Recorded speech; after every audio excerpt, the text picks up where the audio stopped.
വിശുദ്ധനാം പാദ്രേ പിയോ, ഞങ്ങൾക്കായി പ്രാർത്ഥിക്കണേ. ക്രിസ്തുവിൽ സ്നേഹമുള്ളവരെ, തിരുസഭാ മാതാവ് സെപ്റ്റംബർ 23 അനുസ്മരിക്കുന്ന ഒരു വിശുദ്ധനുണ്ട്, വിശുദ്ധ പാദ്രേ പിയോ. ഈ വിശുദ്ധന്റെ ജീവിതത്തിലൂടെ നിന്ന് കടന്നു ചെല്ലാം. വിശുദ്ധനായ പാദ്രേ പിയോ 1887 മെയ് 25 ഇറ്റലിയിലെ പിയാട്രൽസിന എന്ന ചെറിയ ഗ്രാമത്തിലാണ് ജനിച്ചത്. മാതാപിതാക്കൾ ഗ്രേസിയോ ഫെർജിനിയോയും മരിയ ജോസഫ് ഫെൻഗായുമായിരുന്നു. അദ്ദേഹത്തിന്റെ ജനനനാമം ഫ്രാൻസിസ്കോ ഫെർജിനോ ആയിരുന്നു.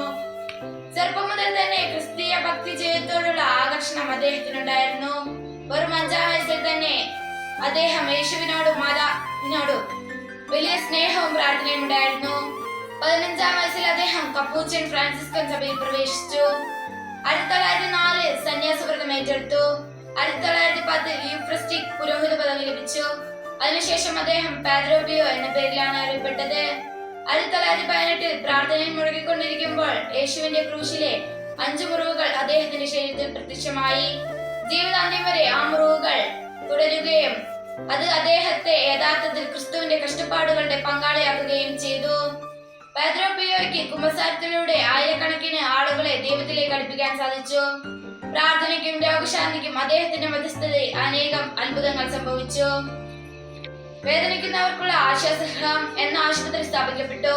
ഇന്ന് ലോക പ്രശസ്തമായ ആരോഗ്യ കേന്ദ്രമാണിത്. വൈദിക ജീവിതത്തിലൂടെ അനേകായിരങ്ങൾക്ക് വെളിച്ചമായ പാദ്രേ പിയോ 1968 സെപ്റ്റംബർ 23 അദ്ദേഹം 81-ാം വയസ്സിൽ സ്വർഗത്തിൽ വെളിച്ചമായി പറന്നകുന്നു. 2002 ജോൺ പോൾ 2-ാം പാപ്പ അദ്ദേഹത്തെ വിശുദ്ധനായി പ്രഖ്യാപിച്ചു. പ്രാർത്ഥനയില്ലാതെ മനുഷ്യർക്ക് രക്ഷ നേടാനാവില്ല. കഷ്ടപ്പാടുകൾ ദൈവം സമർപ്പിക്കുമ്പോൾ അതിന് മൂല്യമുണ്ടാകും. ക്രൂശിനെ സ്നേഹിച്ചാൽ മാത്രം ക്രിസ്തുവിന്റെ മഹത്വത്തിൽ പങ്കാളികളാകാം എന്ന് വിശുദ്ധന്റെ ജീവിതത്തിലൂടെ നമ്മെ പഠിപ്പിക്കുന്നു. ഒരിക്കൽ കൂടി എല്ലാവർക്കും തിരുനാൾ മംഗളങ്ങൾ നേരുന്നു.